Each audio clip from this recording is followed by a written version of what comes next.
የተከበራችሁ የሳይበር የወንጌል አገልግሎት የመጽሐፍ ቅዱስ ውይይት ተሳታፊዎቻችን እንደገና በዚህ በሰባተኛው የመጽሐፍ ቅዱስ ውይይት እንድንገናኝ እግዚአብሔር ሁላችንም በሰላም ስላደረሰን ስሙ የተመሰገነ ነው። የዚህ የሰባተኛው የመጽሐፍ ቅዱስ ውይይት ተሳታፊዎች ዛሬ ከፓስተር ሲሳይ በመካከላችን የለም። በዚህ ሰዓት ግን በዚህ የውይይት ጊዜ የምንሳተፈው ወንድሜ አትክልት እንዲሁም እህቴ ገነት እንዲሁም እኔ ፓስተር ባህሩ እባላለሁ። እንግዲህ በዚህ ተሳትፎ ውስጥ በበለጠ እግዚአብሔር እንደሚባርከን አምናለሁ እና ይህንን የውይይት ጊዜ ከመጀመራችን በፊት የእግዚአብሔር መንፈስ እንዲመራን ወንድሜ አትክልት ኢሳያስ በመግቢያውን ጸሎት ያደርግልናል። እሺ እንጸልይ። እግዚአብሔር አባታችን አምላካችን ንጉሳችን ክብር ሁሉ ለአንተ ይሁን። አባቶይ በተለያየ ቦታ እንኳ ብንኖር አብረን ቃልን እንድናጠና ይህንን የቴክኖሎጂ እድል ስለሰጠህን ደግሞም አድማጭ ተመልካቾቻችን በያሉበት የተለያየ ቦታ የተለያየ ሁኔታ ሁላችንንም ልትባርከን ፈቃደኛ ስለሆንክ እናመሰግንሃለን። አሁን ደግሞ ጥበብን ዕውቀትን ለልጆች እንድታበዛ ማስተዋልን እንድታበዛለን ከምንወያየው ጋር እንድትሆን ከሚሰሙ ከሚያደምጡ ጋር እንድትሆን በዓለም ዙሪያ ስምን ከሚጠሩ ልጆች ጋር እንድትሆን እንለምንሃለን። ሀገራችንን ኢትዮጵያን በተለየ መልኩ አስብልን። ህዝባችንን ምድራችንን ጌታ ሆይ በተለያየ ሁኔታ ውስጥ ሆነው አንተን የሚሹን አስባቸው። ተባረክ በጌታ በኢየሱስ ስም አሜን። እግዚአብሔር ይስጥልን ወንድም አትክልት ስለ ጸሎቱ። የዛሬው የውይይት ርዕሳችን ተግባራዊ ጸሎት የሚል ነው እና በዚህ በተግባራዊ ጸሎት እርግጠኛ ነኝ በበለጠ ስለ ጸሎት ባወቅን ቁጥር ብዙ የምንጠቀምበት ነገር አለ እና ነገሩን ባላወቅነው ቁጥር ደግሞ ብዙ የሚጠቅመንን ነገሮችን እናጣለን እና ብዙ ጊዜ በህይወታችን ውስጥ ምን ያህል ጊዜ ነው የጸሎት ጊዜ የምናሳልፈው? መቼ ነው የምንጸልየው? አንዳንዴ በተለምዶ ስንበላ እንዲሁም ምግብ በምንበላበት ጊዜና በተጨማሪ ደግሞ በጣም በችግር ውስጥ ባለፍን ጊዜ ጸሎት የምንጸልይበት ጊዜ አለ። አንዳንዴም ደግሞ የምስጋና ጊዜዎቻችን ሁሉ የምንተውበት ጊዜ አለና ስለ ጸሎት ከወይን ግንድ ጋር የተሰጠ ምሳሌ አለ። ወይን ቅርንጫፎች አሉት። ቅርንጫፎቹ ከግንዱ ጋር ካልተገናኘ ውሃና ምግብ ማግኘት አይችልም። ልክ ጸሎትም እንደዚሁ ከፈጣሪ አምላካችን ጋር በጸሎት ካልተገናኘን ምግብና የውሃ እጥረት ያጋጥመናል ማለት ነው። መንፈሳዊ ምግብና መንፈሳዊ ውሃ እና ስለዚህ ከዚህ አንፃር እንዴት በመንፈሳዊ ህይወታችን ውስጥ ከእግዚአብሔር ጋር ያለን ግንኙነት በጣም ወሳኝ እንደሆነ በተለይ በጸሎት የምንገናኝበት መስመር በጣም ወሳኝ እንደሆነ እንመለከታለን። እና እንግዲህ ይህንን በተመለከተ ዛሬ የዚህ የተግባራዊውን ጸሎት በተመለከተ ከተለያዩ የመጽሐፍ ቅዱስ ሰዎች ተሞክሮ እንነሳና በተጨማሪም ደግሞ ከራሳችን ህይወት በዚህ በጸሎት ሂደት ውስጥ እግዚአብሔር ያሳየንን አንዳንድ ነገሮች እናያለን። እስቲ ለመግቢያ ይሆን ዘንድ ይሄ በችግር ጊዜ ስለመጸለይ ከኤልያስ ከነብዩ ኤልያስ ተሞክሮ ሲነሳ እና ይሄንን እናያለን። እንዴት ነው በችግር ጊዜ በምንጸልይበት ጊዜ ምን ያህል እግዚአብሔር ጸሎታችንን ይሰማል እና ያንን በተመለከተ እስቲ እናያለን። በተጨማሪም ደግሞ ጸሎቶቻችን በማይመለሱበት ጊዜ ምን ማድረግ እንደሚገባን ከኤልያስ ህይወት እንማራለን። እና በመጀመሪያ ደረጃ የኤልያስ የነበረበት ዘመን እስራኤላውያኖች በተለይ በንጉሱ አካብ አማካኝነት ሚስቱም ኤልዛቤል የምትባል የጣዖት አምላኪ ሴት የነበረች ከሷ ጋር ተጋብቶ በሚኖርበት ጊዜ እና የእስራኤልን ህዝብ እንዳለ መረን የተለቀቀበት ዘመን ነበር። በመንፈሳዊ ህይወት በጣም የዘቀጠ ነቢያቶች ሁሉ በዛች ክፉ የሆነች ሴት አማካኝነት የእግዚአብሔር ነቢያቶች የጠፉበትና የሐሰተኛ ነቢያቶች በጣም ብዙ ሆነው በቤተ መንግስት እየተቀለቡ ግን የእግዚአብሔርን ቁጣ ለማምጣት እጅግ አድርገው የሚሰሩ ሰዎች የነበሩበት ዘመን ነው እና ይሄ እግዚአብሔር አገልጋይ በእርግጥም ብቻውን እንደቀረ ተሰምቶት እሱ ብቻውን ብቻ በእግዚአብሔር ፊት ቀርቦ የተለየ ቅናት በነበረ ሁኔታ ነበረ ኤልያስ የነበረው እና ያው ታሪኩን በአንደኛ ነገሥት ምዕራፍ 18 ላይ እንደምናየው ምዕራፍ 18 ላይ የእግዚአብሔር መንፈስ ለኤልያስ መልእክት ይልክለታል። ሄዶ አክዓብን እንዲገናኘው እና በሂደት የሄደ ባለበት ጊዜ አክዓብና ደግሞ አብድዩ የሚባል የእግዚአብሔር አገልጋይ ወይም እውነተኛ ታማኝ የሆነ በቤተ መንግስት ውስጥ የሚኖር የሱ የአክዓብ የንጉሱ አገልጋይ የነበረ አብረው ይወጡ ነበር። በወቅቱ ተወሰነ ዓመት ዝናብ አልነበረም፣ ድርቅ ነበር በአገሪቱ ውስጥ። ይሄ ደግሞ ትልቁ ችግር ምንድነው? ከእግዚአብሔር ጋር የነበራቸው ግንኙነት ስለተበላሸ ነው። እና ምዕራፍ 18 ላይ ባጭሩ ሄዶ ንጉስ አክዓብና አብድዩ የሚባለው ሰው ተለያይተው ውሃ ፍለጋ ይሄዱ ነበር እና በዛን ወቅት ነበረ ኤልያስ ይህንን ታማኝ የሆነ የእግዚአብሔር አገልጋይ እንደተገናኘው የምናየው እና በዛን ጊዜ በተገናኘው ጊዜ ምንድን ነበር ያለው? እና ሄዶ አብድዩን የነገረው ነገር ሄደ ኤልያስን አግኝቼዋለሁ ብለህ ንገረው ብሎ ይነግረዋል። እና እርግጥ አብድዩም የተለያየ የራሱን ፍርሃት የገለጸበት ሁኔታ አለ። ግን ኤልያስ ካረጋገጠለት በኋላ ንጉስ አክዓብን ኤልያስ ፊት ለፊት ተገናኙ እና በጣም ደፋር ነበር ኤልያስ በዛን ወቅት። ለቤቱ ለእግዚአብሔር ትልቅ ቅናት ስለነበረው ንጉሱን እንኳን መፍራት አልነበረበትም በልቡ።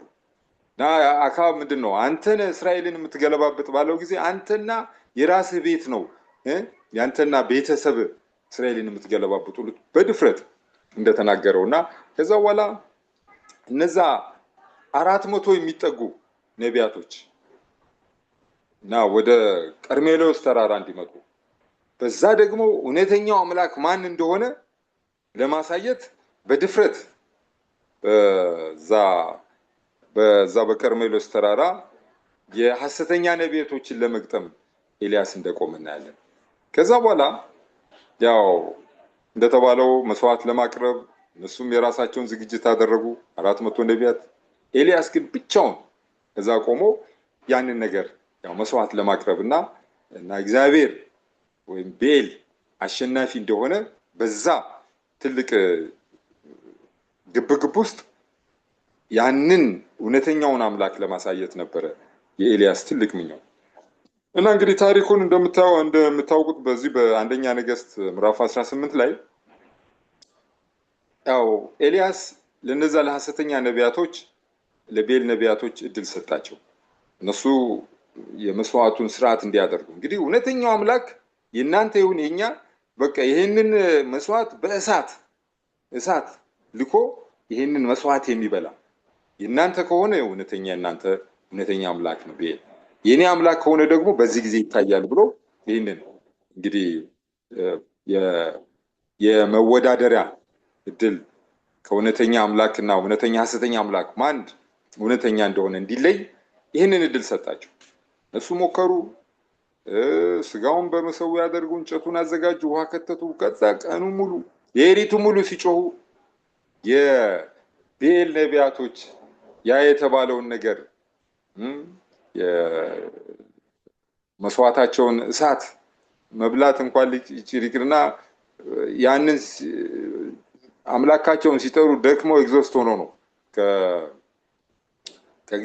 ከኤልያስ ጋር መፎካከር ያልቻሉት። ግን ኤልያስ በተራው ጊዜ ግን አቀረበ፣ ሁሉን ነገር በስርዓት አዘጋጀ። ከዛ በኋላ በዚህ ላይ የጸለዩን ጸሎት እንድናይ ነው የምንፈልገው። የጸለዩ በጣም አጭር ምጥን ያለ ጸሎት ነበር። የአብርሃም አምላክ የይስሐቅ የያዕቆብ አምላክ ለዚህ በተሰበሰበው ህዝብ መካከል አንተ እውነተኛ አምላክ መሆንን እንድታሳይ በዚህ ጊዜ ይህንን መስዋዕት በእሳት ከሰማይ ወርዶ እሳት እንዲበላው በዛ በመሰዋ ፊት ጸለየ እና በጣም የሚገርም ነበረ የጸሎቱ ምላሽ። እና ይህንን ሐሳብ በዚህ በአንደኛ ነገሥት ምዕራፍ 18 ላይ እናያለን። እዚህ ጋር ያለውን እንደው ባነበው ደስ ይለኛል። እንደዚህ ነበር ያለው ኤልያስ ቁጥር 36 ላይ ይቅርታ፣ ቁጥር 36 ላይ አንደኛ ነገሥት ምዕራፍ 18 ቁጥር 36 መስዋዕተ ሰርክ በሚቀርብበት ጊዜ ነቢዩ ኤልያስ ቀርቦ አቤቱ የአብርሃምና የይስሐቅ የእስራኤልም አምላክ ሆይ አንተ በእስራኤል ላይ አምላክ እንደሆንክ እኔም ባሪያ እንደሆንኩ ይህንንም ሁሉ በቃልህ እንዳደረግኩ ዛሬ ይገለጥ። አንተ አቤቱ አምላክ እንደሆንክ ልባቸውንም ደግሞ እንደመለስህ ይህ ሕዝብ ያውቅ ዘንድ ስማኝ፣ አቤቱ ስማኝ አለ። ያው በጣም የሚያስገርም ነው። እቺ ነበር ጸሎቷ። የቤል ነቢያት ሌሊቱ ሙሉ ቀኑ ሙሉ ሲጮሁ አምላክ ሆይ ስማን እያሉ ሲጮሁ ያልተሰማ በዚች አጥር ያለ ጸሎት ኤልያስ ከጸለየ በኋላ የእግዚአብሔርም እሳት ወደቀች፣ የሚቃጠለውን መስዋዕቱን፣ እንጨቱንም፣ ድንጋዩንም፣ አፈሩንም በላች፣ በጉድጓዱም ውስጥ ያለውን ሁሉ ላሰች ይላል። ያኔ ህዝቡም ሁሉ ያንን ባዩ ጊዜ በግንባራቸው ተደፍተው እግዚአብሔር እርሱ አምላክ ነው አሉ። እግዚአብሔር ስም የተመሰገነው። ዛሬም እኛ በዚህ ዘመን እንደዚህ አይነት የኤልያስን ጸሎት ልንለማመድ ይገባል። ብዙ የጸሎት ርዝመትም አይደለም የሚያስፈልገው፣ ራስን ማሰቃየትም አይደለም። በጣም አጠር እንደገና እውነተኛና ትክክለኛ እግዚአብሔር እንደሚሰማ በማወቅ በማመን በጌታ ፊት መቅረብ ነው። ከዛ በኋላ እነዛ ነቢያቶችን፣ ሐሰተኛ ነቢያቶችን ያው ኤልያስ አቅርቦ የወሰደውን እርምጃ እናውቃለን። ከዛ በኋላ በዛው ቅጽበት ውስጥ ወደ 3 ዓመት ሙሉ ዝናብ ያልዘነበበት አገር ያው ዝናቡ እንደዘነበ እና ደግሞ አክዓብንም ይህንን ማረጋገጫ እንደሰጠው በጣም በሚያስገርም ሁኔታ ኤልያስ በጸሎት ይህንን ተአምር እንደሰራ እናያለን። ግን የሚገርመው በምዕራፍ 19 ላይ አክዓብ ለኤልዛቤል ይህንን ሪፖርት ወይም መረጃ ኤልያስ ያደረገውን ነገር በነገራት ጊዜ እሷ ዛተችበት። ሕይወትህን ነው ማጠፋው ብላው በዚህ በምዕራፍ 19 ያ ጀግና በድፍረት ለእግዚአብሔር ጸንቶ የቆመው ሰው ደግሞ ፍርሃት ያዘው። ታሪኩን ምዕራፍ 19 ላይ በምናይበት ጊዜ ፈርቶ ነፍሱን ሊያድን ሄደ። በቁጥር 3 ላይ በይሁዳም ወዳለው ወደ ቤርሳቤ መጥቶ ብላቴናውን ተወና የአንድ ቀን ጉዞ በምድረ በዳ ተጉዞ በአንድ ምን አለ? እንደዚህ አይነት ጸሎት ጸለየ። ያ ታላቅ የሆነ የእምነት ጀግና ምን አለ? ዛፍ በታች ተቀመጠና ይበቃኛል አሁን አቤቱ እኔ ከአባቶቼ አልበልጥምና ነፍሴን ውሰድ ብሎ ሞትን ተመኘ። በጣም የሚገርማችሁ አንዳንዴ በህይወታችን ውስጥ እንደዛ የጀግንነት የጸና እምነት ኖሮን ያንን ታላላቅ ተአምራቶችን እግዚአብሔር ካሳየንና ጸሎታችንን ምላሽ ከሰጠው በኋላ አንዳንዴ በህይወት ውስጥ ደግሞ እንደዚህ አይነት የፍርሃት የመረበሽ የመጣብን ፈተና የእግዚአብሔርን እንኳን ተስፋ እንዳናይ የሚያደርገን ጊዜ አለ። ይሄ ኤልያስ ሰው መሆኑን በእርግጥም እሱም አንዳንዴ በክርስትና ህይወቱ የሚጠነክር እግዚአብሔር ባለው እምነት የሚጠነክር አንዳንዴ የሚደክም ሰው እንደሆነ ሰብአዊነቱን ነው የምናየው። ግን እግዚአብሔር ይመስገን እግዚአብሔር በዛው በክትክታው ዛፍ በታች ተጋደም ይላል። እንቅልፍም ያዘው። መልአክን እግዚአብሔር ላከ፣ መገበው። ሁለቴም ተኝቶ እንደገና ተነስቶ ተመገበ። ከዛ በኋላ 40 ቀን እና ሌሊት ተጓዘ ይላል። እንግዲህ በዚህ ሂደት ውስጥ እግዚአብሔር የሰራው ነገር ምን እንደሆነ ባናውቅም ከዛ በኮሬብ ተራራ ላይ ምን አደረገው? እግዚአብሔር ተገናኘው። ምን አለው? ከዚህ ምን ትሰራለህ ነበር ያለው። እና ኤልያስም የተናገረውን በምናይበት ጊዜ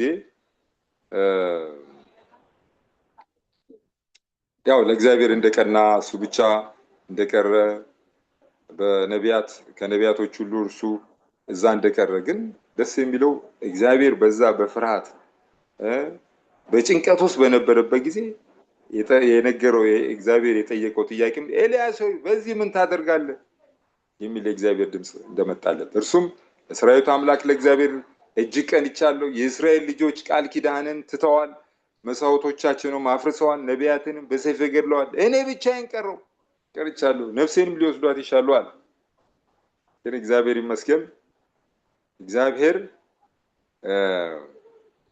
ለዚህ ለፈራው ነብይ ታላቅነቱን ነበር ያሳየው። እግዚአብሔር በፊቱ ቆመ፣ የእግዚአብሔርን ክብር አሳየው፣ ታላቅነቱ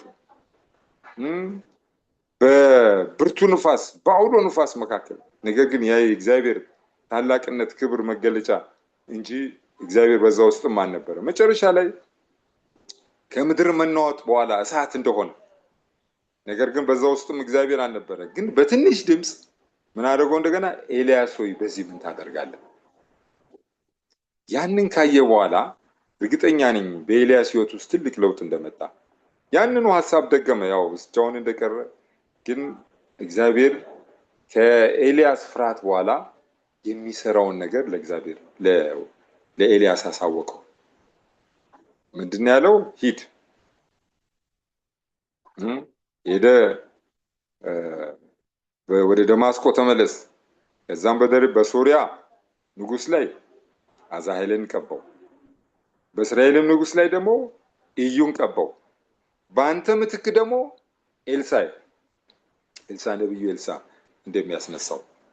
ከዛ በኋላ በአንድ ያረጋገጠለት ነገር ምንድን ነበር? እሱ ብቻዬን ነበር ቀረው ያለው። ግን 7000 እነዛ በእነዚህ በሶስቱ አማካኝነት የሶሪያ ንጉስ ያው እንግዲህ እነዛን ሐሰተኛ ሰዎች በኤልያስ ላይ የተነሱትን እንደሚያጠፋና ከሶሪያ ንጉስ የቀረውን የእስራኤል ንጉስ እንደሚያጠፋ ከሱ የቀረውም ደግሞ ኤልሳ እንደሚያጠፋ ሁሉ ነገር ካጠራ በኋላ እግዚአብሔር ግን 7000 ሰዎች ለእርሱ እንደሚያስቀር ታማኝ የሆኑ ለበዓል ያልተንበረከኩ እነዚህን 7000 ሰዎች እንዳሉ እነሱን ደግሞ እንደሚጠብቅለት እና እግዚአብሔር ትልቅ ተስፋ ነው የሰጠው። እና በዚህ ታሪክ ውስጥ የምናየው እርግጠኛ ነኝ ብዙን ጊዜ በህይወታችን ውስጥ አንዳንዴ የፍርሃት ነገር የሚይዘን ጊዜ አለ።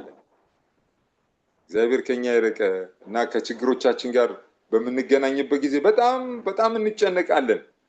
ግን እግዚአብሔር ሁሌም የእውነት አምላክ ነው እና እሱን አምላክ ብንታመነው ሁሌ የቅርብ ደራሽ ነው። በችግር ጊዜ በምንጸልይ ጊዜ ሁሌ ከኛ ጋር ነው። አንዳንዴ ጥሩ የድፍረት የጸና እምነት ይኖራል። አንዳንዴ ደግሞ እምነታችን የሚሸማቀቅበት ጊዜ የሚሸምደድበት ጊዜ አለ እና የምንፈራበት የምንረበሽበት ጊዜ አለ። ግን እግዚአብሔር አምላክ ነው ዛሬም ነገም ለዘላለም።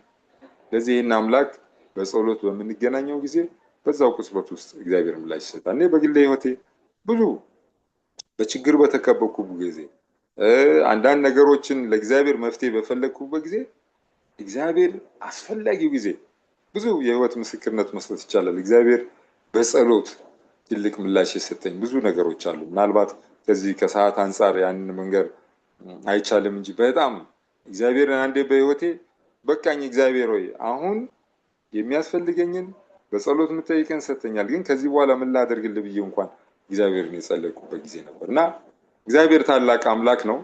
አሁንም የጸሎታችንን የሚመልስ አምላክ ስለሆነ የኤልያስ አምላክ የኛ አምላክ ነው። ስለዚህ ተደፋፍረን ከሱ ጋር ይህንን ለሰው ልጆች የሰጠውን ትልቁን የጸሎትን መስመር እንድንጠቀምበት እግዚአብሔር ይርዳን። በተለይ አሁን ያለንበት አገራችን ያለችበት ሁኔታ፣ ዓለማችን ባለችበት ሁኔታ፣ ቤተክርስቲያናችን ባለችበት ሁኔታ የኤልያስ አይነት የድፍረት የእምነት ጸሎት ደካማም በመሆኑ እንኳን እግዚአብሔር ጸሎታችን ሊሰማ እንደሚችል በማመን በእምነት በጸሎት ከእግዚአብሔር ጋር እንደገና ተመልሰን ልንቆራኝ ይገባል።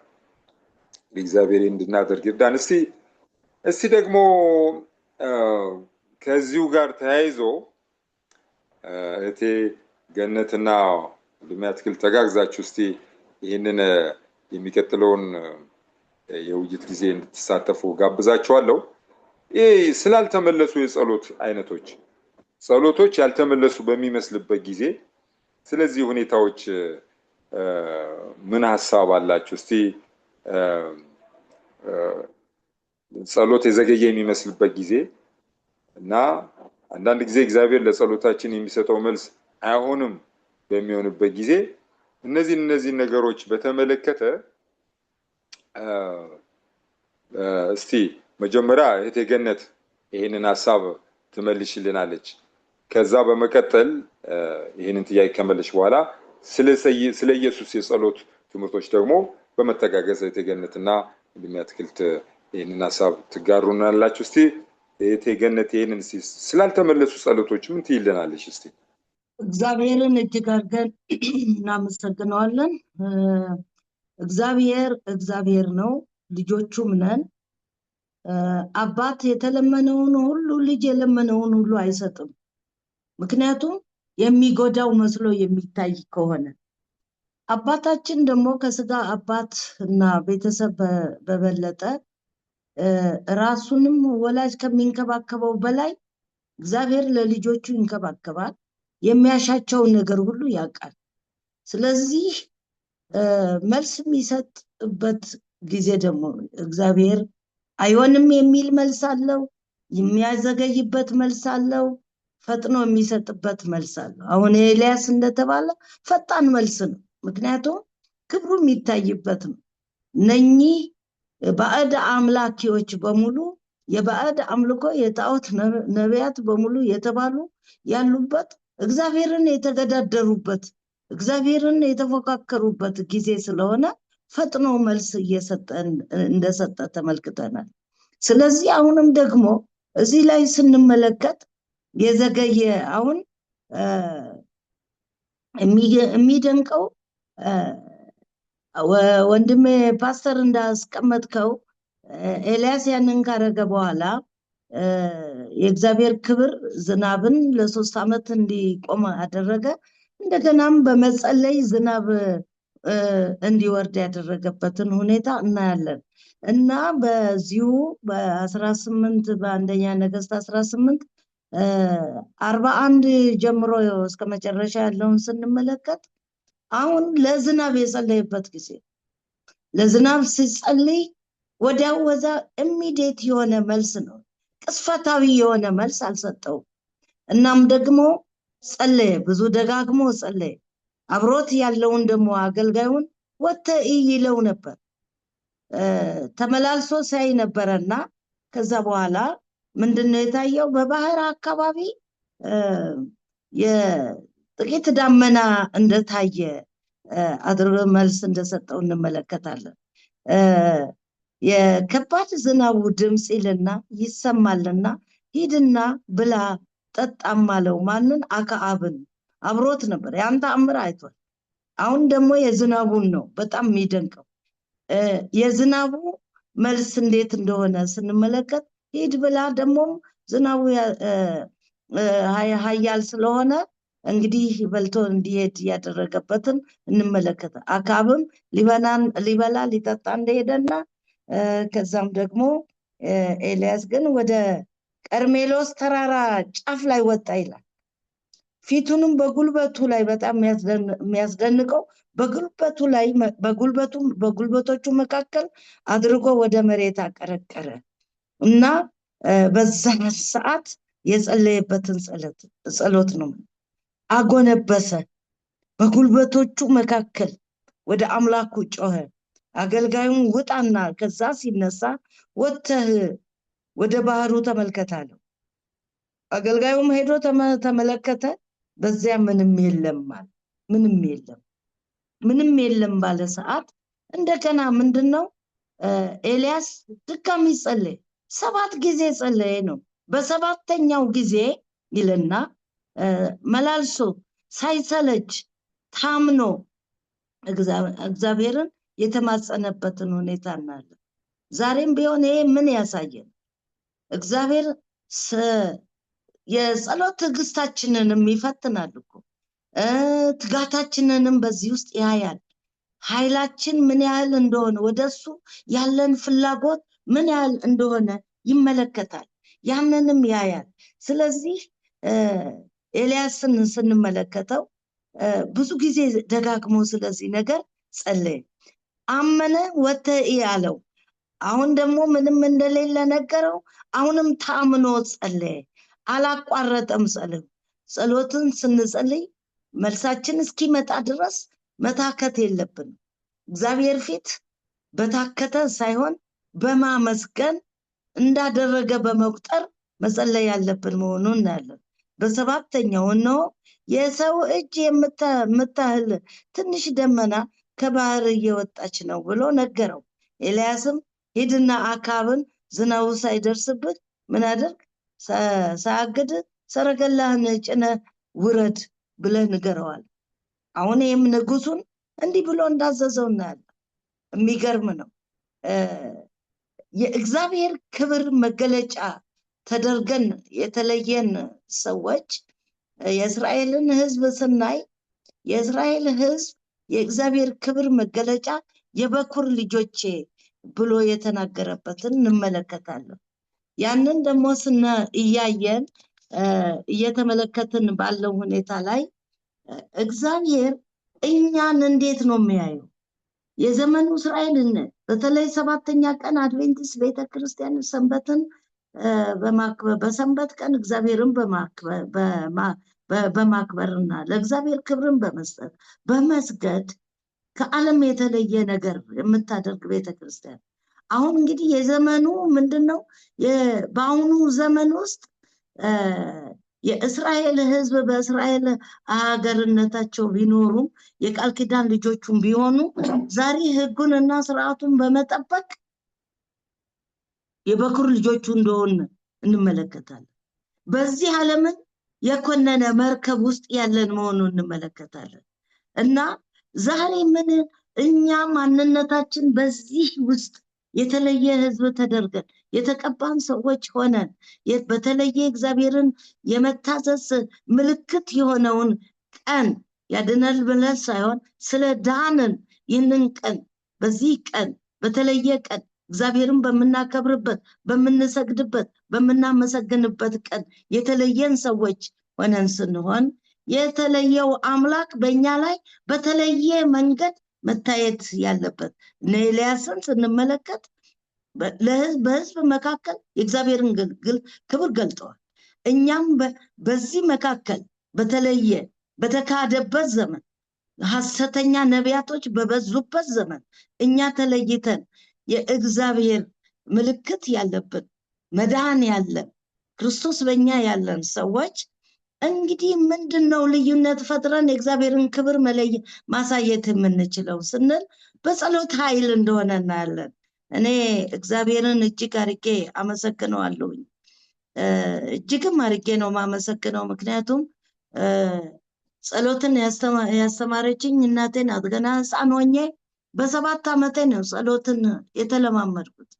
በጸሎት ደግሞ እግዚአብሔር እንዴት መገለጥ እንደሚሰጥ እንዴት እንደሚያነጋግር ድምፁን እንዴት እንደሚሰማ እንዴት እንደሚዳስስ በዘመኔ ሁሉ እግዚአብሔርን አግኝቼዋለሁ። ስሙ የተባረከ ይሁን። ያውም ደግሞ በዚቹ ቤተክርስቲያን ማለት ነው። እውነተኛ ቤተክርስቲያን እውነተኛ ሕይወት ሆነ ኖረን እውነተኛውን አምላክ ለዓለም ማሳየት አለብን። በአገልግሎቴ መካከል የሚገርመው ነገር አንድ ክረምት ላይ ኃይለኛ ጨለማ ነው። ዝናቡ ኃይለኛ ሆኖ መጥቷል። ሕዝብ ተሰብስቧል። አሁን በቃ ጨለመ። በቃ ድፍን ያለ ሆነና ዝናብ ሊጥል ካፊያዎች ጀመሩ። እኔ ታዲያ ጌታ ሆይ አልኩኝ፣ ለክብር ቆመናል፣ እውነትን ለማብራት ቆመናል። ዛሬ እኛም ባንተ ልንከብር አንተም በሕዝብ መካከል ክብርን በመግለጽ አምላክነትን እንድታሳይ ይህንን ዝናብ ገለል አድርገው ብዬ ጸለይኩኝ። እግዚአብሔር ያችን ሰዓት አከበረኝ። በእውነት እሱም ከበረ። ሰዎችም መልእክቴን በክብር ወሰዱ። ተረጋግተው ቁጭ ብለው ዝናቡ ቆመ። አሁን ተራው የኛ ነው። የምታዘንብበት ሰዓት ብዙ አለ። ይችን ጊዜ ግን እድሉን ስጠን፣ ክብርህን ግለጥ፣ ቃልህን ተናገር፣ ሕዝብ ሳይቸገር እንዲያደምጥ አድርግ ብዬ በዛይ ሰዓት በሕዝብ መካከል ጸለይኩኝ። እግዚአብሔርም ሰማ። ድንቅ የሆነው አምላክ ክብሩን ገለጠ፣ አምላክነቱን ታየ። እኛም በሱ እኔ በእናንተ እናንተ በእኔ ያለበትን የቃሉን ኃይል ያችን ቀን አገኘሁኝ። እግዚአብሔር ለክብሩ ስንቆም ስንለይለት ስናገለግለው ስለኛ ሳይሆን ስለራሱ ክብርና ስለራሱ ማንነት አምላክነቱን የሚገልጥበት መንገድ ብንኖር እኛ እንደሆነ እናለን። ግላቢ ነገርን ደግሞ ስንመለከት በማቴዎስ ምዕራፍ 6 ላይ 5 ስናይ ምንድነው የሚለው? ወደ ተሰውረህ ጸልይ ነው። ግልጽ ሆነ እንደሌላው ዝና ባለው ሰው በሚያየው በማንነት በግብዝነት ጸልዩ አይልም። ነገር ግን በትህትና ሆነን እንደገናም ተሰውረን እሱን ልናነጋግር በምንችልበት በተሰበረ መንፈስ ሆነን በትህትና በእውነት ልብ እግዚአብሔርን ፈልገን ተሰውረን መጸለይ ያለብን መሆኑን በሉቃስ በማቴዎስ ላይ ይህንን የጸሎት ስርዓትን እያስተማረን ባለበት መልስ ልናገኝ የምንችለው እዛ ውስጥ ስንገባ እንደሆነ እንመለከታለን። ስለዚህ እግዚአብሔር ታላቅ ነው። በህይወታችን ዘመን ሁሉ አይንቀንም። ስሙ ብሩክ ይሁን። ይህን እላለሁኝ።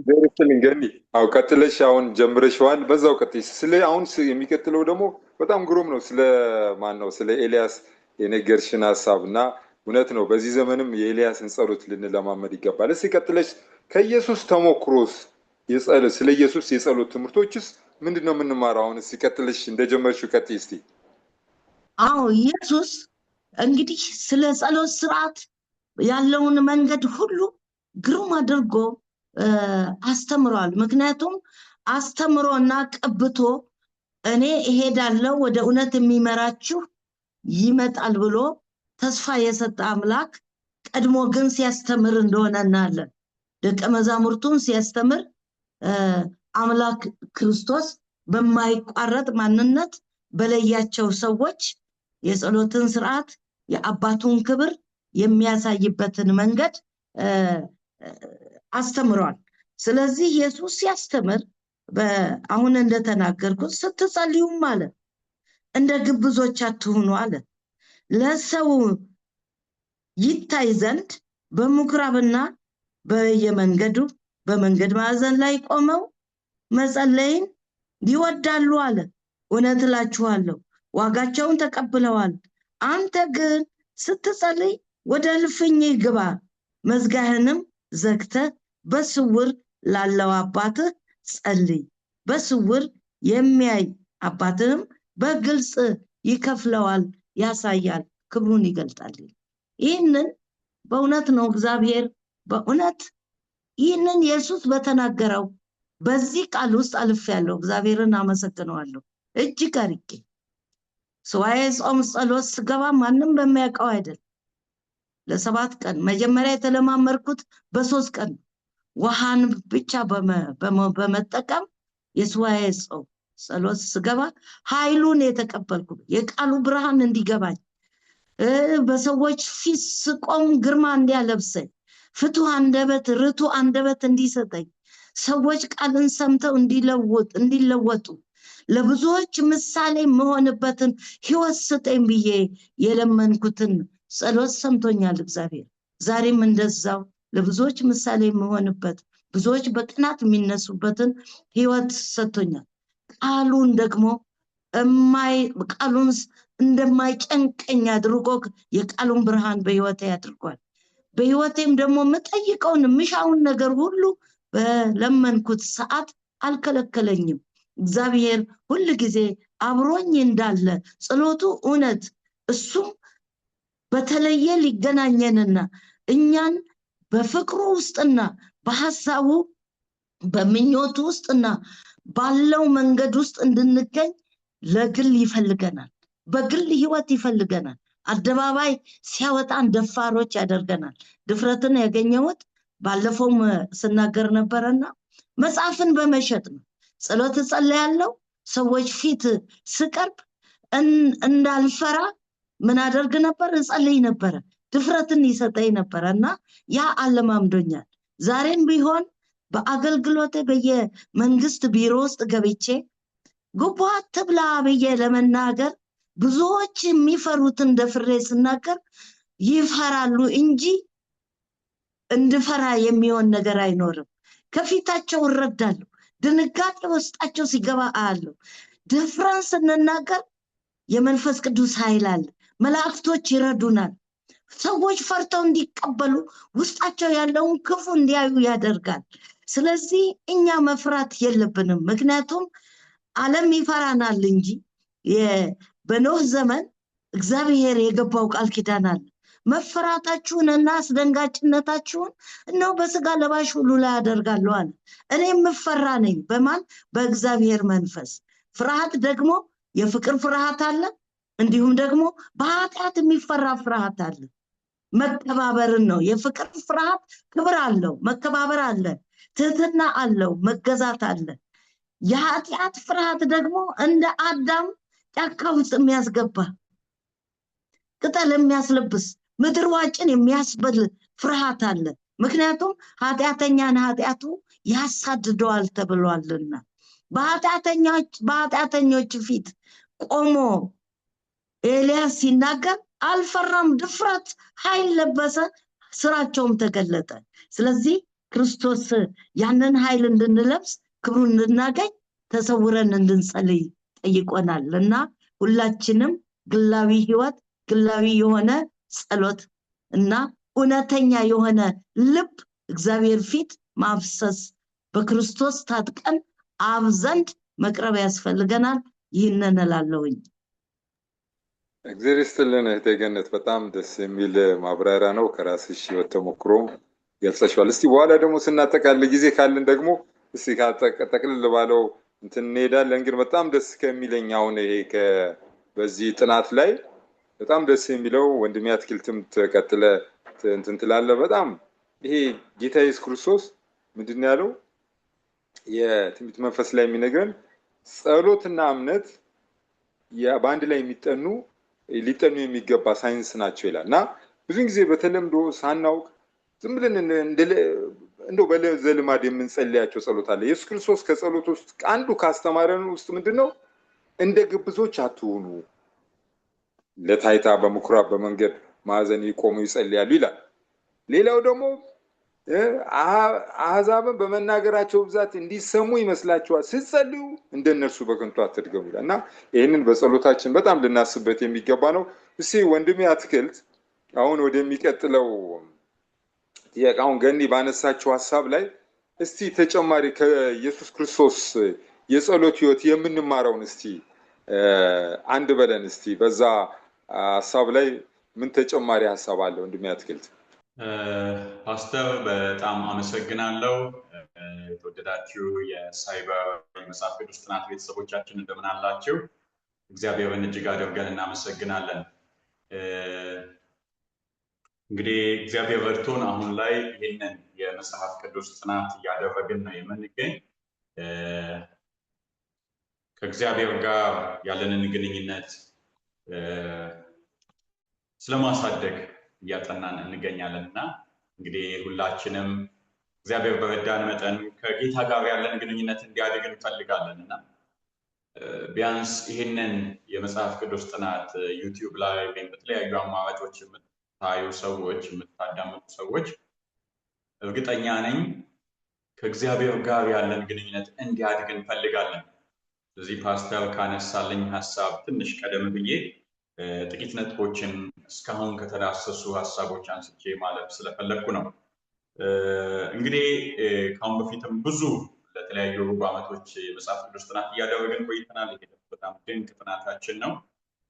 የመጀመሪያው ሀሳብ ታስታውሱ እንደሆነ አንደኛ ጥናታችን ላይ ያየነው እውነታው ሲረጋገጥ የሚል ሀሳብ ነው። እንግዲህ ከእግዚአብሔር ጋር ያለን ግንኙነት ከማደጉ በፊት አንድ መሆን ያለበት ነገር እውነታው መረጋገጥ አለበት። አሁን ያለንበት ሁኔታ ምን ይመስላል በሚለው ላይ ግምታዊ ሳይሆን ወይም እንደው የድብብቆሽ ሳይሆን እውነታውን አረጋግጠን ማለፍ አለብን። ከጌታችን ጋር ያለን ግንኙነት ጠንካራ ሊሆን ይችላል፣ በጣም መልካም ደስ የሚያሰኝ ሊሆን ይችላል። ከሆነ ሰየው ምናልባት ደግሞ ድካም ያለበት የተለያዩ ጫናዎች የበዙበትና ሊበጠስ ሊጠፋ የደረሰም ሊሆን ይችላል። ተስፋ የሚሰጠው ነገር ግን ያም ቢሆን እግዚአብሔር መልካም ነው። ያም ቢሆን የሚጤስ ጧፍን የማያጠፋ የእንደገና አምላክ ከኛ ጋር አለ፣ ከእርሱ ጋር ግንኙነት እንዲኖረን የሚፈልግና አስቀድመን ግን አሁንም ቢሆን እግዚአብሔር በረዳን መጠን ለመሆኑ ከጌታ ጋር ያለኝ ግንኙነት ምን ይመስላል የሚለውን ለራሳችን ግልጽ ሆነን ምንም ሳንደባበቅ ራሳችንን ልንገመግም እንደሚያስፈልግ እናያለን። ሁለተኛው ደግሞ ሁለተኛ ትምህርት ላይ ያየነው እግዚአብሔርን ማወቅ የሚል ነበርና እንግዲህ ከማናውቀው ጋር ሰውም ቢሆን ከማናውቀው ሰው ጋር ጥሩ ግንኙነት ጠንካራ ግንኙነት ሊኖረን አይችልም። ስለዚህ ከእግዚአብሔርም ጋር እንደዚሁ ነውና ከእግዚአብሔር ጋር ጠንካራ ግንኙነት መገንባትን የምናስብ ከሆነ እግዚአብሔርን ማወቅ ቀድሞ የሚመጣው ነው፣ በፍጹም ሊቀር የማይችል ነው።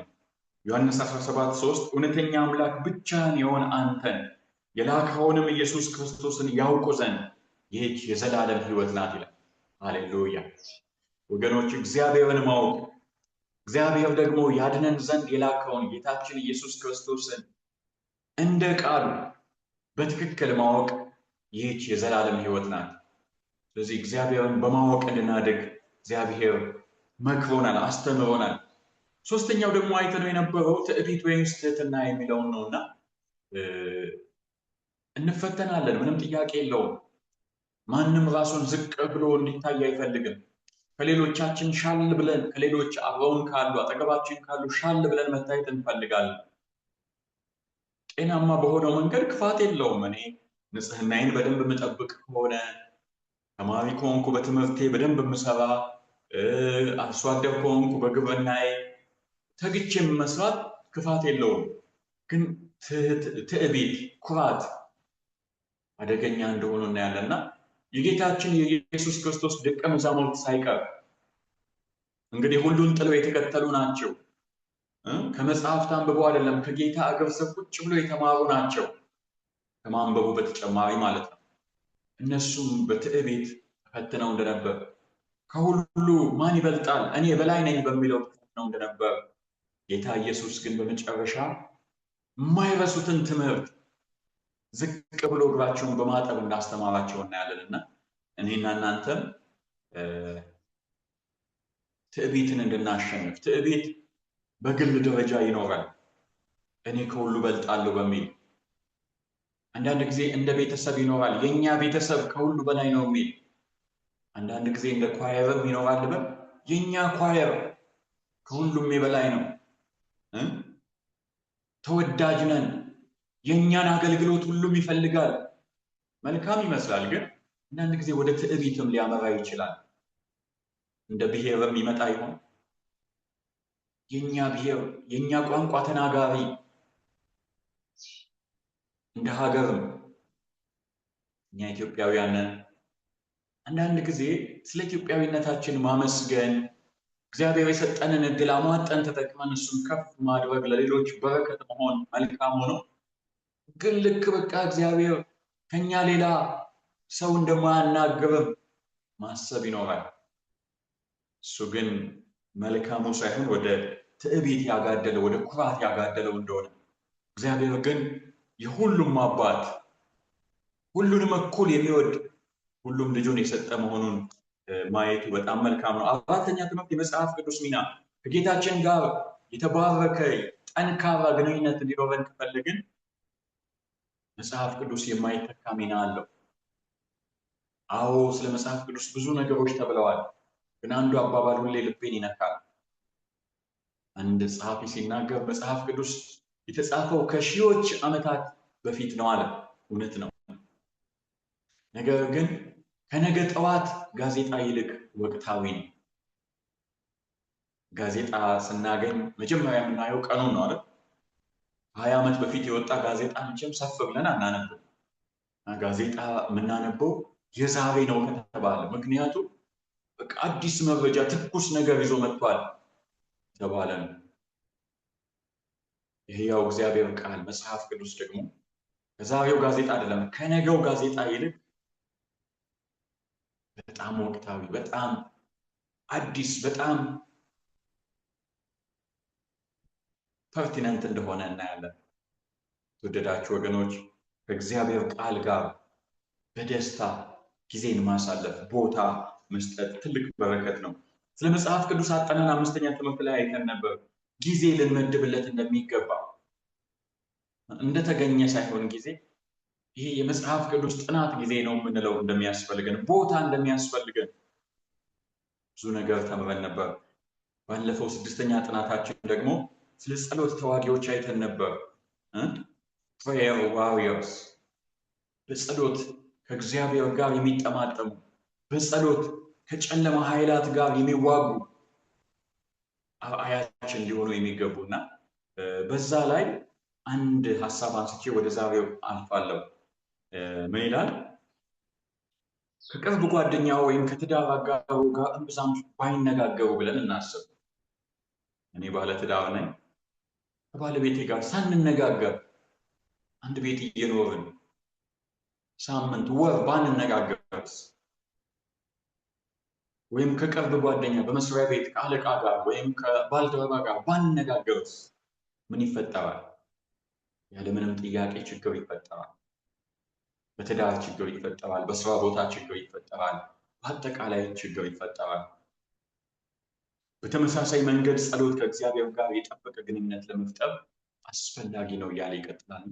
እንግዲህ የጸሎት ሰዎች እንድንሆን እግዚአብሔር ይርዳን። እኛም ዛሬ እንወስን። እስካሁን ያለን የጸሎት ህይወት፣ እስካሁን ያለን የቃል ህይወት፣ እስካሁን ያለን ከእግዚአብሔር ጋር ግንኙነት የትኛውም ይሁን ለማጠንከር ወይም ለመጀመር ለማጽናት መወሰን ይሁንልን። ፓስተር ከጌታችን ኢየሱስ ክርስቶስ የጸሎት ህይወት ምን መማር እንችላለን ብለህ ሐሳብ አንስተልኝ ነበርና እንግዲህ ጌታችን ኢየሱስ ክርስቶስ የጸሎት ህይወት ነበረው፣ የማይዋዥቅ የጸሎት ህይወት።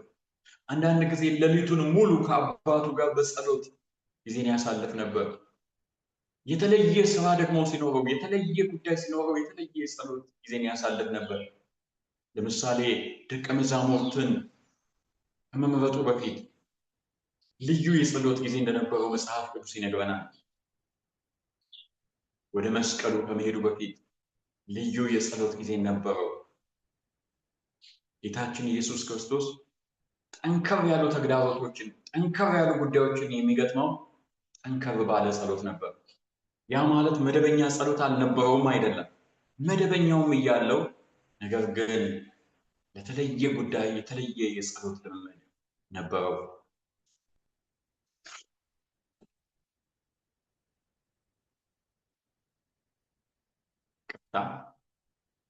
ከጌታችን ኢየሱስ ክርስቶስ ጸሎት አንዱ የምናየው ነገር በጣም ግልጽና በጣም አጭር ነው። እስኪ ምሳሌ እንውሰድ። ጌታችን ኢየሱስ ክርስቶስ ሉቃስ 10:21 እና 22 ላይ እንደዚህ ብሎ ጸለየ።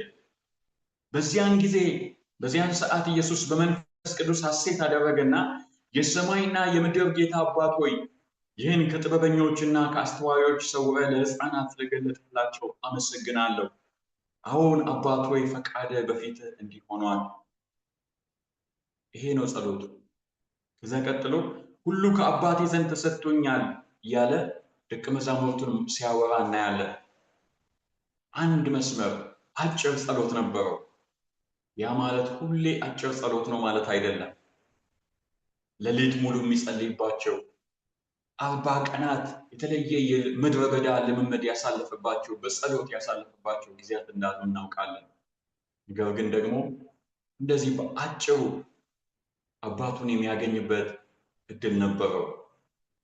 የግድ ከህዝብ ተለይቶ፣ የግድ ተንበርክኮ፣ የግድ ሰፊ ጊዜ ወስዶም ብቻ አይደለም፣ እያስተማረ እንደዚሁ እንዳየነው ይጸልይ ነበር። ሌላ አንድ የጌታችንን ኢየሱስ ጸሎትን ዮሐንስ 11 ላይ አልዓዛርን ባስነሳበት ጊዜ ከቁጥር 41-42 ላይ እንደዚህ ይላል። ድንጋዩንም አነሱት።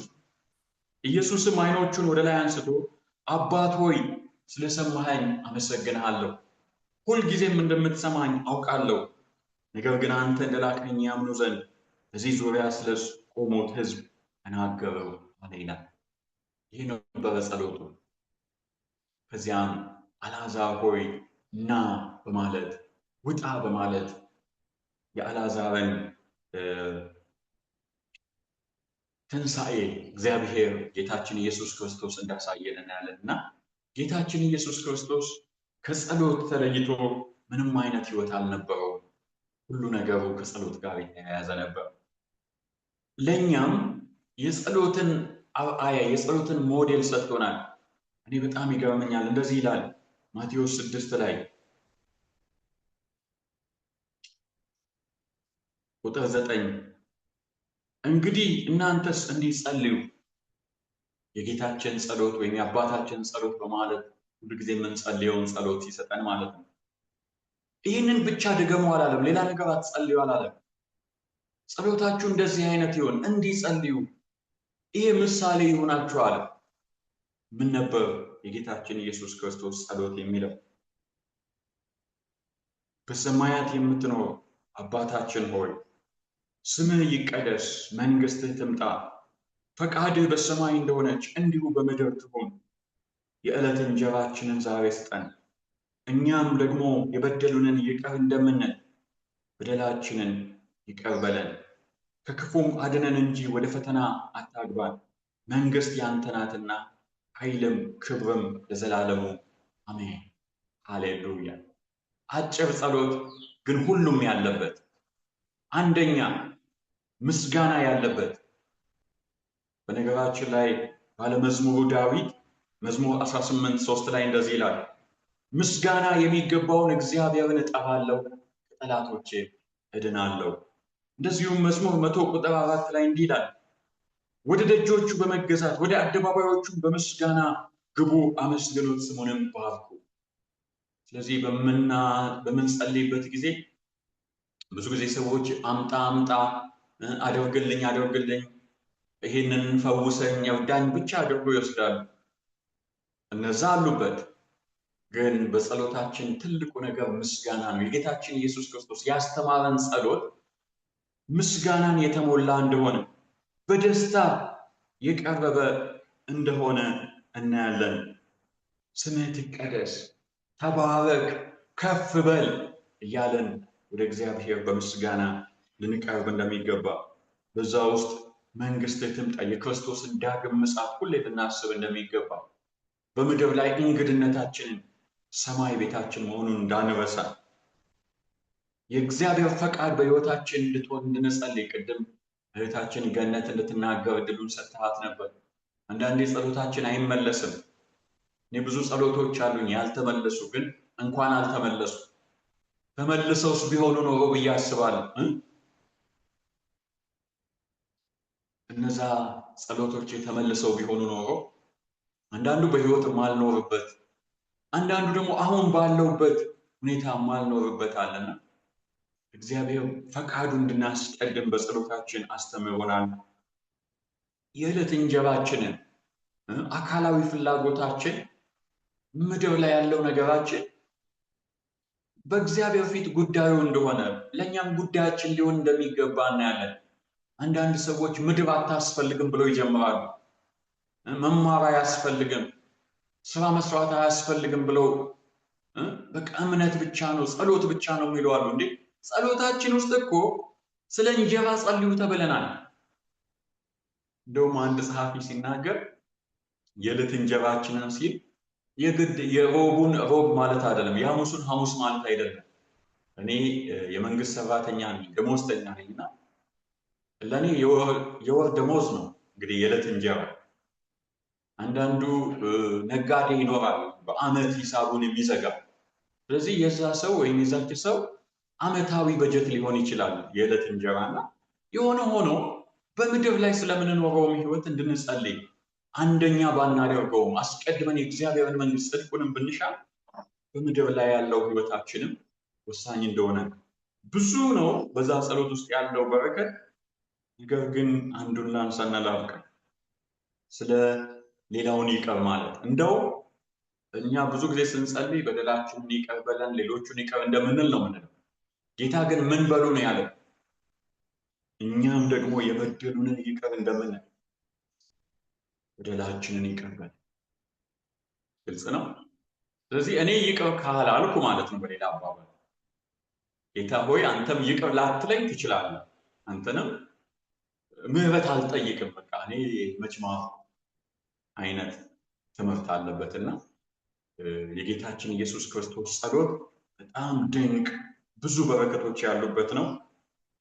እሱ ብቻ ሳይሆን የክርስቶስ ደቀ መዛሙርትም እነ ጳውሎስ ስለ ጸሎት ድንቅ ትምህርቶች ሰጥተውናል። ቆላስይስ 4:2 ላይ እንዲህ ይላል፣ ከማመስገን ጋር በጸሎት እየነቃችሁ ለእርሱ ትጉ። ምስጋና አትርሱ፣ የጸሎት መንቃት በጸሎት መበርታት ይሁንላችሁ። እንደዚሁም ደግሞ አንደኛ ተሰሎንቄ 5:17 ላይ ሳታቋርጡ ጸልዩ፣ በሁሉ አመስግኑ፣ ይህ የእግዚአብሔር ፈቃድ በክርስቶስ ኢየሱስ ወደ እናንተ ነውና ይላል። የተወደዳችሁ ወገኖች ብዙ ሀሳቦች ቢኖሩ ከነ እዝራ ከነ ነህምያ ከነ ዳንኤል የጸሎትን ህይወት እንማራለን። አንድ ደቂቃ ስላለኝ ቀደም ፓስተር ከሰጠኸኝ ጊዜ የግል ነገሬን ላንሳ። ብዙ የጸለይኩባቸው ጊዜያት አሉ። አንዳንዱን በሌላ ሀገር ኢትዮጵያ ውጭ ሆኜ ምናልባት ወንድሜ፣ እህቴ፣ አክስቴ፣ አጎት፣ እናት፣ አባት የሚባል በሌለበት ጌታ ሆይ ይሄ ነገር ከተበላሸ ቀጥሎ ምን ይሆናል አልችለውም እባክህ ያልኳቸው ጊዜያት አሉ። እግዚአብሔር ደግሞ በድንቅ እነዛን ጸሎቶች መልሶልኛል። ስሙ ይባረክ። እዚሁ ኢትዮጵያ ውስጥም ሆኜ አንዱን ብቻ ላንሳ እና 1996 ዓመተ ምህረት የመጀመሪያ ዲግሪ ትምህርቴን ጨረስኩና እንግዲህ ስራ እፈልግ ነበር፣ ስራ ያስፈልገኝ ነበር።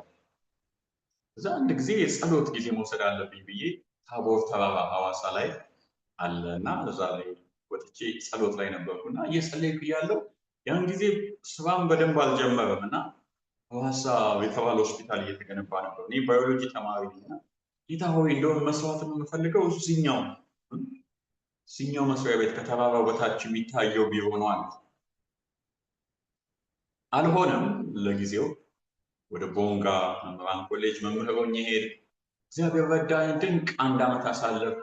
ከዛ 2 ዓመት ደግሞ ጅማ ዩኒቨርሲቲ መምህር ሆኜ ሰራሁ። ጌታ በዛ በብዙ ባረከኝ። አሁኗን ውድ ባለቤቴን ጫሊ በቀለን የተዋወቅነው በዛ ነበር። አሁን ደግሞ ከ3 ዓመት ሌላ ቦታ ስራ በኋላ እየሰራ ያለሁት ያኔ ተራራ ላይ ሆኜ እዚህ መስራት እፈልጋለሁ ብዬ በጸለይኩበት መስሪያ ቤት ነው እና ብዙ በረከቶችን እግዚአብሔር አድርጎልኛል። እግዚአብሔር ጸሎትን የሚመልስ አምላክ ነው። ስሙ ይባረክ። ዛሬም ተግተን እንጸልይ። እግዚአብሔር ይባርካችሁ። እግዚአብሔር ይስጥልን ወንድም አትክልት። በጣም ደስ የሚል በተያያዥ እና ከቀደመውም ከመጀመሪያው በተለይ ዚህ የመጽሐፍ ቅዱስ ውይይታችን ሌሎችም ሲዋዩት ከነበረው ርዕሰ ሀሳብ ጋር አያይዘ እስከዚህኛው ነጥብ ድረስ ነገሮችን ስላቀረብክልን ስሙ እግዚአብሔር ይባርክ። እግዚአብሔርም ስሙ የተመሰገነ ነው። እንግዲህ ይሄ በእውነትም ከህይወታችን ጋር የማይለይ በጣም ወሳኝ የሆነ ነገር ነው። እንግዲህ በዚህ በመጽሐፍ ቅዱስ ውይይት መጽሐፋችን ላይም የተጠቀሰ አለ።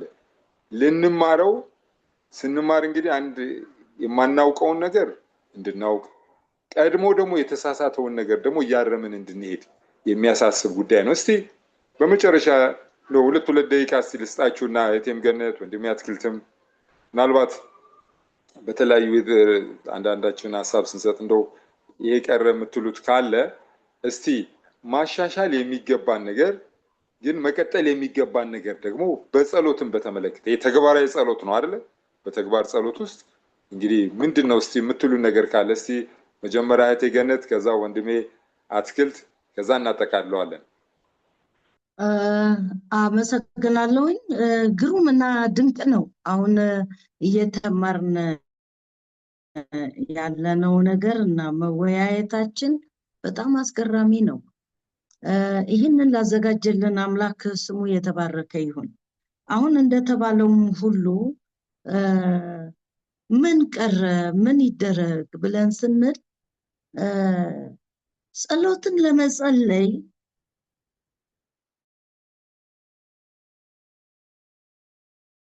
መጀመሪያ ነው ይላል። ስለዚህ እግዚአብሔር መንፈስ ነው። እኛስ በየትኛው መንፈስ ሆነን ነው ወደ እግዚአብሔር የምንቀርበው? ስጋዊ መንፈስ አለ፣ ዓለማዊ መንፈስ አለ። ምን ደግሞ ራሳችንን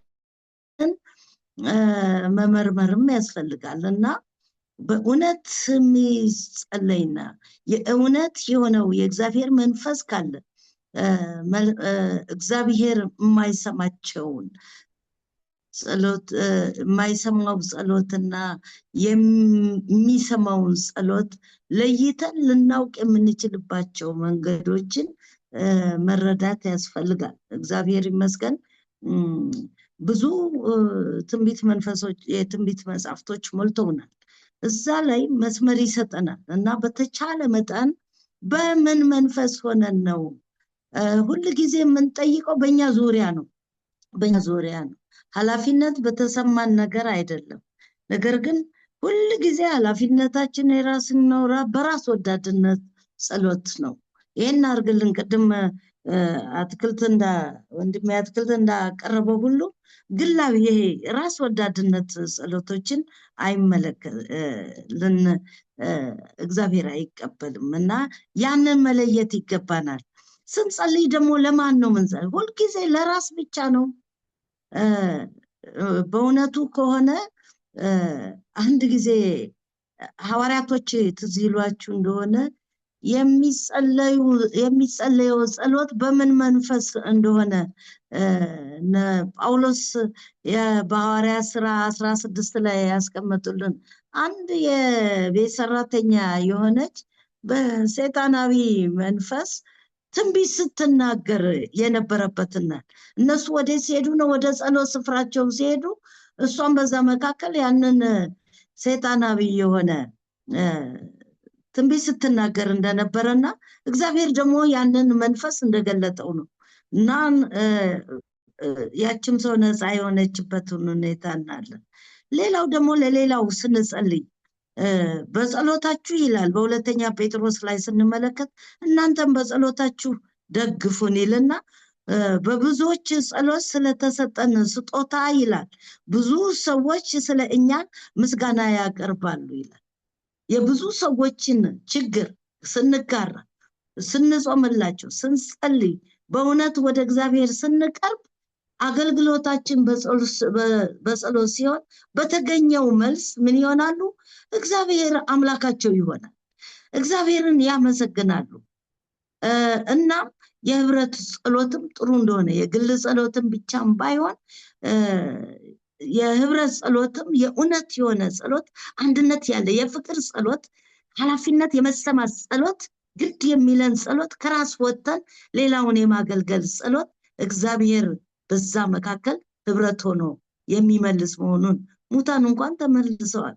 በጮሁበት ጸሎቱን በተሰጣቸው ብዙዎች የህብረትን ጸሎት እግዚአብሔር አክብሮ መልስ ሰጠና የከበረበት እናያለን። ዛሬ ያ ህብረት ያስፈልጋል መጨረሻው ጊዜም ስለሆነ እና ይህንን በመጨረሻው ጊዜ ያለው ህብረት፣ አንድነት፣ የጸሎት ኃይል ሊጠናከር ይገባል ብዬ አስባለሁ። ጌታ ይባርከን። እግዚአብሔር ይስጥልን እህቴ ገነት፣ በጣም ደስ የሚል ሐሳብ ነው። በኋላም እንደውንም ሳጠቃልለውም ሞር ስትረስ አደርጋለሁ። ጥሩ ሐሳብ ነው የሰጠሽን። እስቲ ወንድሜ አትክልትስ ምን ትለናለህ? እንደው የጸሎት ህይወታችን እንዲሻሻል ምንድነው መተው አለብን? ምንድነው ማጠናከር ያለብን ነገር? እስቲ ፓስተር በጣም አመሰግናለሁ። የተወደዳችሁ አድማጭ ተመልካቾቻችን የጸሎት ህይወታችንን ለማጠናከር ምንድነው ማድረግ ያለብን? መጸለይ። አሁን እንኳን ይህንን እንኳን ትምህርት እየሰማን ጌታ ሆይ መጸለይ እፈልጋለሁ፣ የጸሎት ህይወቴን ማሻሻል እፈልጋለሁ፣ ካንተ ጋር ያለኝን ግንኙነት ማጠናከር እፈልጋለሁ ማለት እንችላለን። እግዚአብሔር መንገድ ላይ ሆነን ስራ እየሰራን በቤታችን ተንበርክከን ወይም በቤተ ክርስቲያን የምንጸልያቸውን ጸሎቶች ይሰማል። ስለዚህ የጸሎት ህይወታችንን አሁን እንኳን እግዚአብሔር እንዲረዳን እንድናጠናክር ልንጸልይ ያስፈልጋል። ደግሞም እናደርገው። ሌላው ማስተካከል ያለብንም ነገር ካለ ብለህ ነበር። አለ፣ በጣም ብዙ ነገር አለ። አሁን በጣም በሚያሳዝን ሁኔታ ብዙ ሰዎች ራሳቸው ማይጸልዩ ሌሎች እንዲጸልዩላቸው ይፈልጋሉ። አንዳንዶች ደግሞ ራሳቸውን ሹመናል፣ እኛ ጸላይ ነን፣ እከሌ ጋር እየሄድን ነው፣ ለምን እንዲጸልይልን። ድሮ አም ሶሪ ይህንን ስል በጣም አዝናለሁ፣ ግን ይሄ በፕሮቴስታንቱ ዓለም የሚታወቅ አልነበረም። ምክንያቱም ሁላችንም የሁሉም አማኞች ክህነት የሚለውን አስተምሮ እንጋራለን። ካህን ይጸልይልን፣ እነ እንትና ይጸልዩልን የሚባለው በአንዳንድ እምነቶች እንዳለ እናውቃለን፣ በአስተምሮም ደረጃ። አሁን ግን በሚገርም ሁኔታ በፕሮቴስታንቱ ዓለም ይሄ ነገር በቃ ነብይ እከሌ ካልጸለየ እከሊት እንድትጸልይልኝ ነው ሲባል እሰማለሁ እና በጣም አዝናለሁ። በነገራችን ላይ መጽሐፍ ቅዱስ ሁላችንንም ጸልዩ ነው እንጂ ያለው ሂዱና እንትና ጋር አስጸልዩ አላለም። ቅድም እህቴ ገነት አንስተዋለች፣ በጋራ መጸለይ መልካም ነው። ደቀ መዛሙርት በጋራ ይጸልዩ ነበር። የእግዚአብሔር ሕዝቦች በጋራ ይጸልዩ ነበር። በስሜ የተጠሩት ሕዝቤ ራሳቸውን አዋርደው ቢጸልዩ የሚልን ሐሳብ እናገኛለን። እኔ አንድ ሰው አትክልትና እንጸልይ ቢለኝ በጣም ደስ እያለኝ፣ የምን እምነት ተከታይ ነው እንዴት ነው ሳልን፣ በቃ ወደ እግዚአብሔር አብረን እንጸልያለን። እግዚአብሔር እንዲባርከን እንዲረዳን ፊቱን እንፈልግ አይደል? እጸልያለሁ። ግን አትክልት ና ልጸልይልህ ካለ እዛች ጋር ወራጅ አለ። ወይም ደግሞ አትክልት ና ጸልይልኝ ካለ እሺ ብዬ እቀበልና ግን ማደርገው ምንድነው? አንተ ለኔ ጸልይልኝ፣ እኔ ለአንተ ልጸልይልኝ። የሆነ አንዱ በሌላው ላይ ራሱን የበላይ አድርጎ ወደ እግዚአብሔር የቀረበ አድርጎ አሁን ላይ የሚታየው በጣም ከፍተኛ ችግር መጽሐፍ ቅዱሳዊ አይደለም፣ መታረም ያለበት ነው። አንዳንድ ሰው እኔ ደካማ ነኝ፣ እነከሌ መንፈሳዊ ናቸው ይጸልዩ ይላል። ሁላችንም እኮ ደካሞች ነን። መጽሐፍ ቅዱስ ሮሜ ላይ የሚስለው የሁላችንም ምስል ሁሉ በድሏል፣ የእግዚአብሔርን ክብር ጎድሎታል ነው የሚለው። እነንትና መጸለይ በሚችሉበት ደረጃ ሻል ያሉ ናቸው፣ ለእከሊት ደግሞ ይጸልዩ የሚል ነገር ሁላችንም ልንጸልይ ያስፈልጋል። ሌላ አጠር አደርጋለሁ፣ የጉባኤና የግል ጸሎት መለየት መቻል አለብን። በግላችን ጊዜ አመቻችተን ሰፋ ያለ ጊዜ ከጌታ ጋር መውሰድ እንችላለን። አንዳንድ ሰዎች ግን በሚያሳዝን መልኩ ስንት መቶ ሰው ስንት ሺህ ሰው ባለበት ጉባኤ የጸሎት ዕድል ይሰጣቸውና 30 ደቂቃ 1 ሰዓት ይጸልያሉ። ይህ ትክክል አይደለም። የጌታችን የኢየሱስ ክርስቶስን ጸሎት አየነዋል። 2 መስመር። እኔ አንድ ጊዜ እንደዚሁ ኮንፈረንስ ላይ አንድ ወንድም ሲጸልይ ያየውና በቃ በጣም ነው ረጅም ጸሎት የነበረው። በመሃል ጥቅሱላ ጌታ ሆይ ማቴዎስ 16 ከቁጥር 2 ላይ እንደዚህ እንደሚለው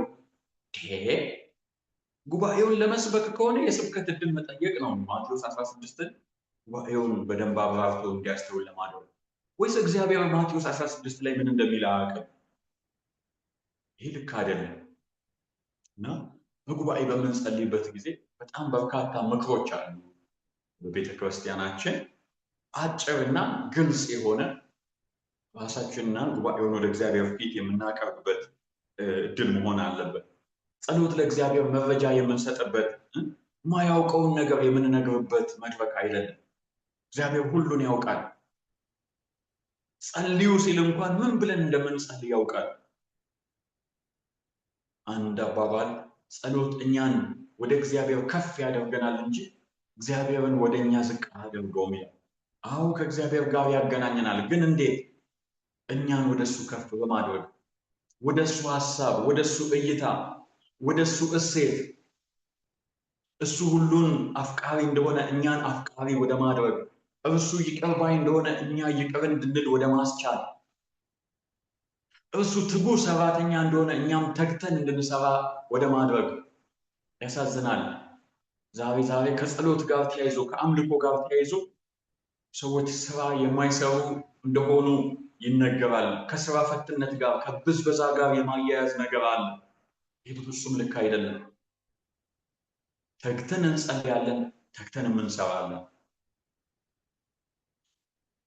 በዚህ የመጽሐፍ ቅዱስ ጥናታችን ላይ ያገኘሁት አንድ በጣም ደስ ያለኝ አባባል እንደዚህ ይላል። ጸሎት የማራቶን ከእግዚአብሔር ጋር ያለን ግንኙነት የማራቶን ሩጫ እንጂ የ100 ሜትር አይደለም ይላል።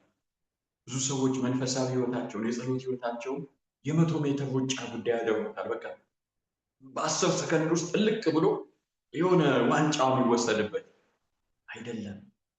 ግን ማራቶን ሰዎች 2 ሰዓት ይሮጣሉ፣ ከ2 ሰዓት በላይ 42 ኪሎ ሜትር ይሮጣሉ። የኛም ህይወት የ2 ሰዓት ሩጫም አይደለም፣ የእድሜ ልክ ሩጫ ነው። የእድሜ ልክ ከእግዚአብሔር ጋር የመገናኘት ሂደት ነውና እንግዲህ በዛ መሃል ተዘርሮ መውደቅ አለ፣ በመሃል ላይ መደናቀፍ አለ፣ እጅ መስጠት አለ። ግን በእግዚአብሔር ጸጋ ልክ እንደ ኤልያስ ወደቁበት እየተነሱ ወደፊት መዝለቅም አለ። እግዚአብሔር በዚህ የብርታት ህይወት ሁላችንን ባርከን። እግዚአብሔር ይባርካችሁ። በጣም ደስ የሚል ነው። አንቺም ወንድም አትክልትም ያቀረባችሁት ሀሳብ በተለይ እቴገነት በመነሻው የጠቀስሽው በጣም በልቤ ውስጥ የነበረ ሀሳብ። ብዙ ጊዜ ጸሎታችን ራስ ወዳድ መሆን የሌለበት፣ እንደውም ሌሎች ስንጸልይ ከኢዮብ የምንማረው እጥፍ እግዚአብሔር እንደባረከው ነው ያየነው እና ጸሎታችን ራስ ወዳድ መሆን እንደሌለበት። አሁን ገነት አትክልትም እንዳላችሁት መጸለይ አሁን ልክ ኤልያስና የምንማረው አሁን ሀገራችን ያለችበት ሁኔታ አሁን ቅድም እንዳልሽው ለህዝብ፣ ለአመራር፣ ለመንግስት፣ ለነዚህ ሁሉ መጸለይ ያለብን የዳንኤል የኤልያስ አምላክ በዛን ዘመን የሰራ ይበኛ ስለ ሁኔታው ከማጉረምረም ይልቅ ወደ እግዚአብሔር ፊት በመቅረብ በጸሎት መትጋት እንዳለብን እና ቅድም ወንድሜ ኢሳያስም ጠቅሷል። ኤልያስ ማለው